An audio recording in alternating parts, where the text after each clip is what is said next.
welcome to the Epilepsy Foundation Alabama podcast. My name is Sarah Franklin, and with me today is Dr. Katie Lalor from Children's of Alabama. She's an epilepsy specialist. Before we get started into today's podcast, I do want to thank Greenwich Biosciences for sponsoring this podcast of the episode. Thank you, Dr. Lalor, for being with us today. Absolutely. I'm so excited to talk with you. And for anyone that's listening to the podcast that might not have met you today or seen you on some of our virtual events in the past few months, just tell us a little bit about who you are. Well, I am a pediatric neurologist and epileptologist at Children's of Alabama. I'm the newest member of the epilepsy team there, and I'm so excited. I'm from Birmingham, and I'm really happy to be back here and practicing and taking care of our Alabama epilepsy patients. Great. And tell me, I know when I started this journey with epilepsy, I didn't know that there was such a thing as an epileptologist or the difference between a neurologist and epileptologist. So tell me what that is. So all pediatric neurologists take care of epilepsy regularly because it is the bulk of our patient population.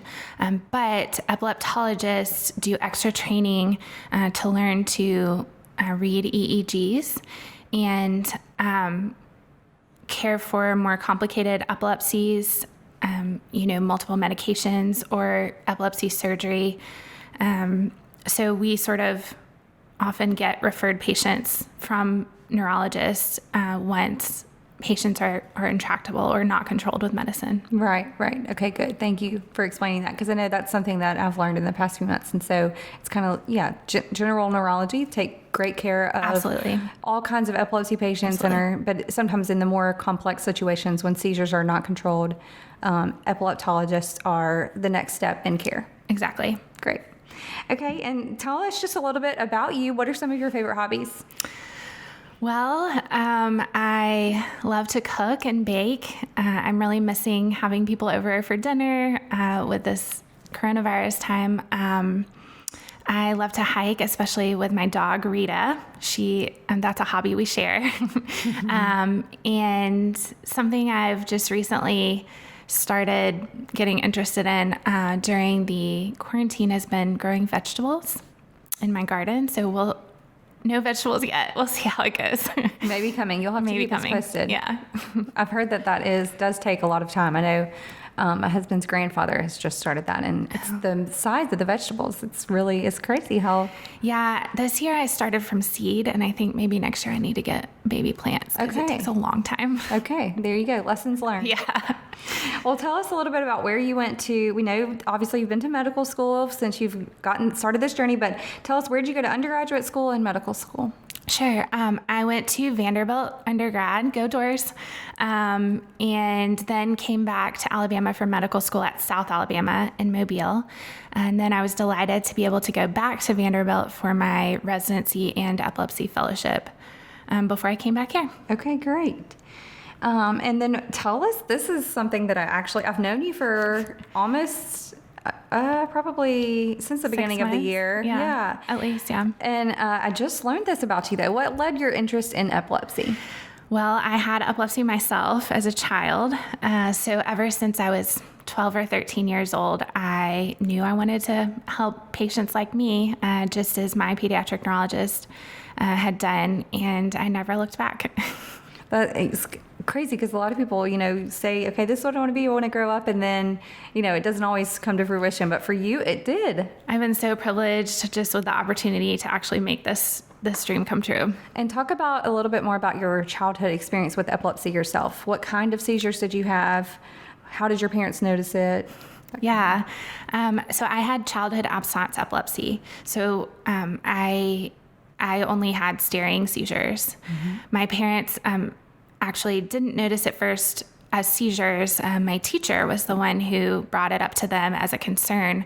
And they, in retrospect, had seen them, but they kind of just thought I was sort of odd or, daydreaming a lot. And this is something I hear all the time from parents, that this kind of delay and the guilt from not recognizing it sooner, but they're so hard to recognize and differentiate from just normal focusing or daydreaming. Or even ADD or ADHD. Yeah, absolutely. It's common that kind of those diagnoses get confused in the beginning.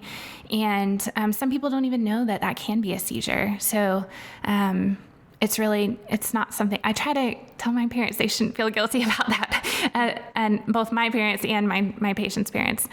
But once I was diagnosed, I was started on medication that I actually got a rash to. So I did have to go through some medication changes.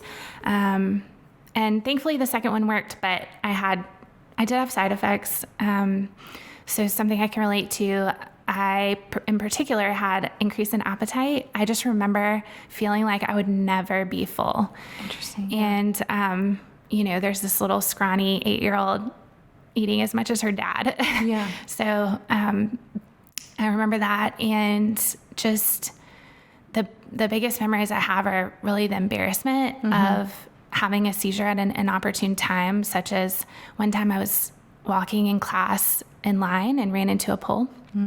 Another time, or just frequently, I would have them when the teacher called on me or around that time, and you have no idea that you've had a seizure or what's going on. So, everyone's staring at you and waiting for you to answer a question, and you just don't know what's happening. And then just the sort of stigma and lack of understanding, the face people would make when you told them that you had epilepsy. And then for me, kind of trying to backtrack and, explain what my seizures were like, and that they weren't like what most people think of as a seizure. And that led to a lot of, as a child, trying to explain this to adults, I think led to a lot of disbelief, actually. I remember one time at camp, I went to overnight camp, and they thought I'd had a seizure, like my counselor, I guess, and the nurse made me stay in the clinic for 24 hours and just was like, made me stay in bed in the clinic, so terrified. And it's just that kind of thing that, misunderstanding, that's not really what I needed.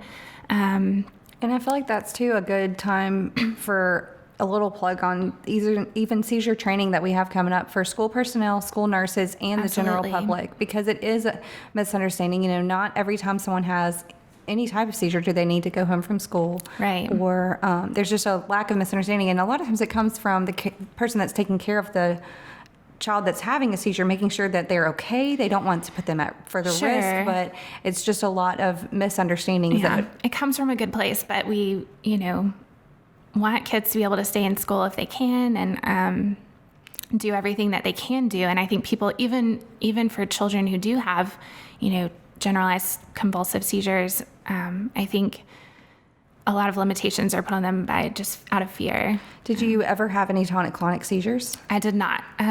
This kind of epilepsy, there is a small risk, but it's very small. Okay. Most people never do. And do they think you, quote, outgrew your epilepsy or your seizures? I did. I was blessed to outgrow my seizures. I do think that one thing we don't, I graduated from pediatric neurology when I was about 14, but I was left with a lot of anxiety that sort of boiled under the surface for a long time until I was a young adult, and it really kind of reared its ugly head, and I had to deal with it then. But it's something that, isn't recognized. Very common a lot, with that people. there are comorbidities that last beyond, even if you do outgrow your epilepsy.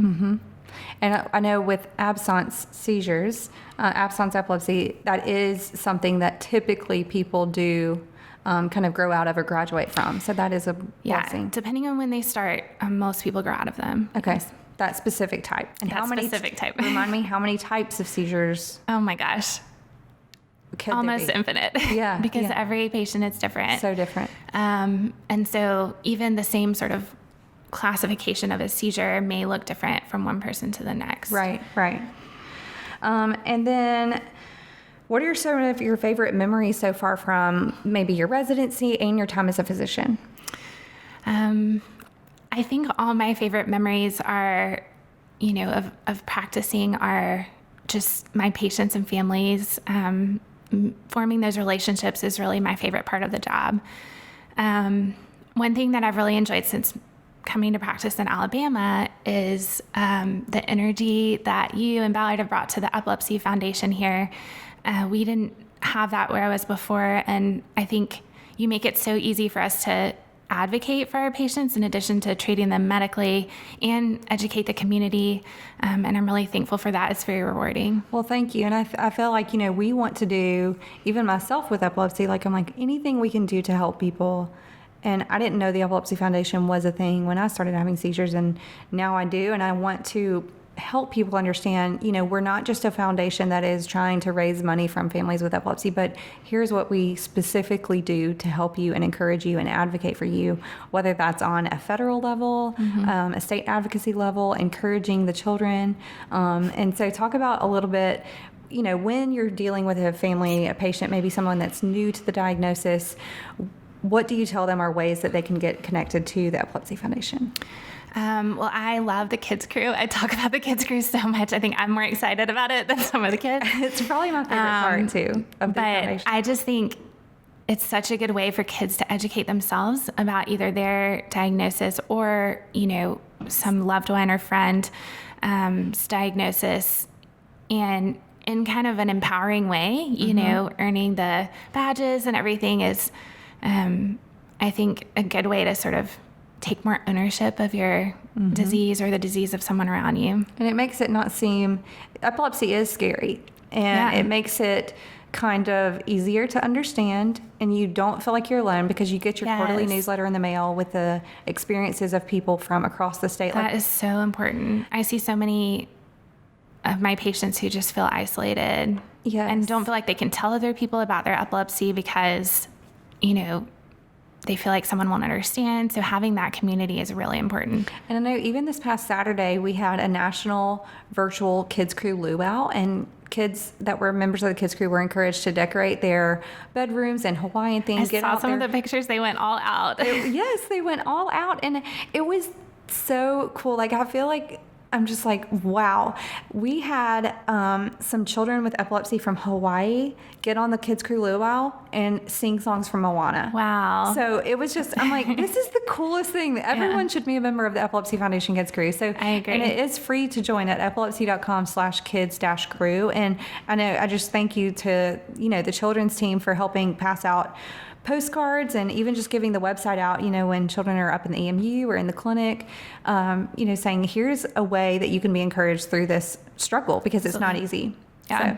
So thank you for helping us spread the word about the Kids Crew because it is free to join. And then what about you've been in the loop on some of the advocacy things we've been working on, both statewide and federal. Talk to me about the importance of that. And kind of what you see, how the partnership of the Epilepsy Foundation and what you think is helpful that we're working on. I think it's so important because epilepsy is oftentimes sort of an invisible disability. You can't, people have limitations, they can't drive or may not be able to do certain jobs, but you might look at them and not know that. And so I think compared to some other, disabilities and diseases like that, which are also deserving, it's kind of ignored sometimes. And so I think we really have to get the word out, especially because it's so common. Mm-hmm. It's not rare. Each epilepsy may be rare, but we can do so many things that help everyone who has it. And I know on the state level, you were involved in helping us kind of plan and advocate for seizure-safe schools legislation, which was set up to hopefully pass, but I know the COVID kind of halted legislation. But talk to me about seizure-safe schools and why you think that's important. Children spend so much of their time at school, and if you have epilepsy, everyone should be prepared and feel comfortable dealing with that. And I think, we hear a lot of anxiety from our patients' parents that, they're not sure if the school will be able to handle the epilepsy or the seizures that may happen. And some parents do pull their kids out because they just want to be, want to have kind of a little more control. So I think if they felt like everyone had a better education about types of seizures, how to use rescue medications, and just general seizure safety, what to do when you have a seizure, we would have a lot more parents feel comfortable. Definitely. And so I think that's something that we, want to, even as we prepare for 2021 in the next legislative session, help keep spreading the word about seizure safe schools, and the fact that it would help educate school personnel and school nurses further on seizures and seizure first aid.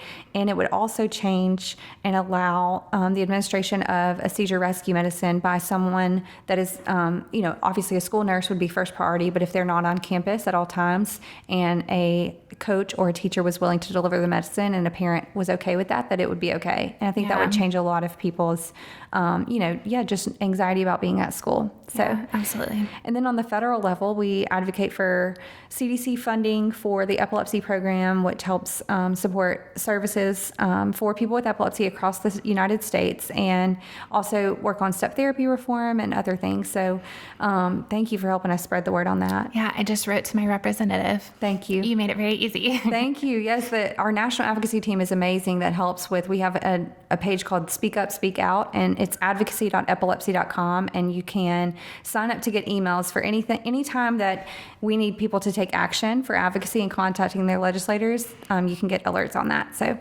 and then as we I feel like close up, there are two other things that I want to make sure we cover. One being the transition clinic. So I have learned a lot about this in the past few months as well, but a lot of times when teenagers are transitioning from pediatric care to adult care, when they kind of age out of being able to see their pediatric neurologist, they need to see an adult neurologist. So tell me about what you're working on with the transition. Yeah, so our goal is to sort of provide, kind of fill in gaps of care, not only with the actual transfer between pediatric to adult neurologists, which can be difficult with, transferring information, not just medical information, but also, personal information about the patient. How do we in the pediatric world make them feel more comfortable in the clinic room, or with their visit, or, what have we discussed as far as their epilepsy goes? What are our goals? And those are things that, if you've been with your pediatric neurologist for a long time, they're sort of unspoken, and something that the adult neurologist, it may take a long time to develop that relationship because you don't have that, and you really need to almost immediately to make sure there are no gaps in care, no kind of misunderstandings. And so I think we can really facilitate that transfer, but also we would like to sort of bring young teenagers in to our clinic initially to sort of help them get on the path to being able to independently take care of their epilepsy, or as independently as they can. There are so many changes that happen when you go from being a minor to an adult, changes with insurance, changes with, the school system is a relatively safe place for any children with any kind of disability, versus the world of the job market, or, how will a caregiver, find care for their child, or loved one when the school is no longer, a place where they can go during the day. So that requires a lot of planning and a lot of sort of goal making and learning of new skills. And we would like to help facilitate that. There's only so much time that when neurologist has in a visit, and a lot of it's focused on, your medications and your seizures. And so we would like to be able to fill in sort of, okay, but what's going on in the rest of your life? Right. And I feel like that really helps even the adult side, Yes. If the seizures are, if a patient is able to get a job, figure out a way to get to that job, yes. Remember to take their medicine. And be able to call in their prescriptions themselves. Yes. Where do I go when there's an emergency? What do I do? Yes. And if, do you have the opportunity to have a flexible spending account, a health savings account? Those are all real world things that, we can help really empower teenagers with. Yeah. So that's exciting. I know in our long-term plan, we would love to have a conference kind of focused on this. So hopefully when the pandemic passes, we can do that, or we can even start doing virtual educational events about transition. Sure. So, and then last but not least, one thing that's really exciting is the Help End Epilepsy Specialty License Plate that Children's has been working on. We want to encourage people, if you have not already signed up, to visit epilepsyalabama.org/tag. There's a license plate that you can see that is focused on epilepsy for anyone in the state of Alabama. It is free to get. You still are responsible for your license plate regular registration fee, but the extra cost of getting a specialty tag is covered by an anonymous donor. So talk a little bit about the tag. Yeah. Well, we're really excited about it and need people to sign up, because the way it works, you get a tag, sort of the look of a tag approved. And then you need 1,000 people to sign up to say, when this tag is made, I will, be willing to get it. And that is the state we're in right now. So you're not actually agreeing. You don't have to change your tags right now. All you have to do is sign up. And then once we get 1,000 people to register, in that way, the next step is they actually make the tag. And then you at that point you would change your tag. So right now, all you have to do is sign up. Great. It's not even nothing you have to do. You don't have to do anything. You just have to go online and sign up. Great.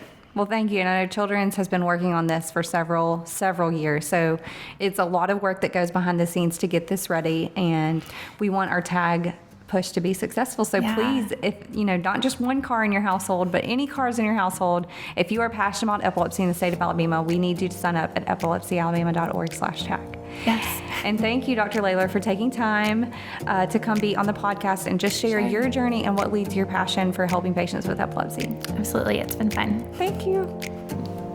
Again, we want to thank Greenwich Biosciences for sponsoring this podcast. If you're interested in also supporting the Epilepsy Foundation, visit www.give26.com and consider giving $26 for the 1 in 26 people that will develop epilepsy in their lives. Everyone, my name is Amy Padgett, and I'm honored to be speaking to you virtually today on behalf of Greenwich Biosciences and our entire team. As a sponsor of these podcasts, Greenwich Biosciences is proud to partner with the Epilepsy Foundation for events like this to help people stay connected in this virtual environment. We are united in what we are trying to accomplish here today, to raise epilepsy awareness, to have a positive effect on care, on research, and on the lives of those who are impacted by seizures. There are so many families who wake up every day to the reality of epilepsy. There are people listening to this right now who have been fighting against it their entire lives. And there are others who are not able to join us today. But as a community, we will never give up the hope that in one day we will overcome the challenges of living with this disease. This is what drives us. You may know us best as the company researching and delivering FDA-approved cannabinoid medicines to help address serious conditions, but also know that our focus is you.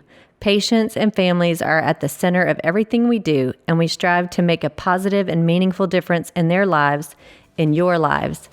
Today and every day, we are proud to be here with you, virtually and in real life, to raise awareness, take action, and continue the fight to end epilepsy. And thank you for allowing us to be a part of this event.